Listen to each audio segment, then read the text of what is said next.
voted against it, including Congresswoman Ilhan Omar. This comes after a vote to censure her failed earlier this week. Had it passed, it would have removed the Minnesota lawmaker from her committees. Congresswoman Nancy Mace pushed that resolution, that censure, I should note, over comments that Omar had made after Charlie Kirk's assassination.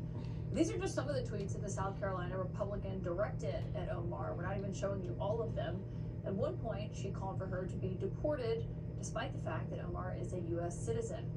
Omar responded, calling her crazy, unwell, and saying that she's in need of therapy.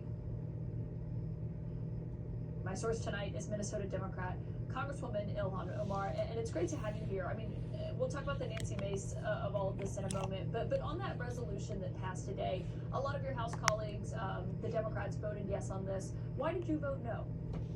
Yeah, well, I condemn political violence, and I obviously condemn the assassination of Charlie Kirk. I just not get myself to honor a legacy that I believe was filled with hate, bigotry, and rage baiting.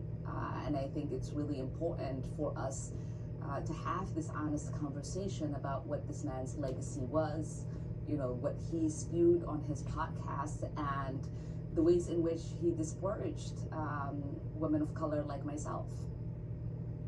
Your colleague, another Democrat, Jamie Raskin, voted yes on this resolution. He basically said, even if he didn't agree with every phrase in it, that he viewed it as a moment for both parties to come together. Do you think he's wrong in that?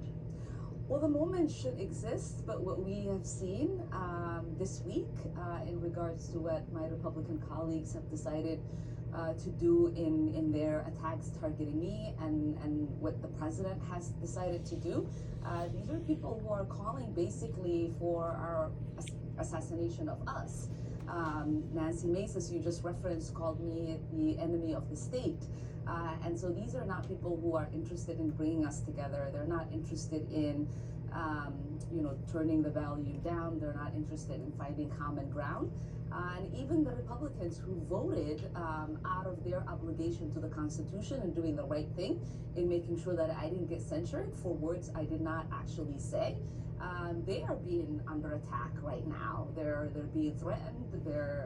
A call for their resignation is out there, and some of them are actually frightened for their lives from their own base. And so, you know, when we say we want a country that's united, it starts with all of us and all of our actions, and we're not seeing that on the other side of the aisle right now. Yeah, and to be clear on Mace, she didn't literally call for your assassination, but you're saying because of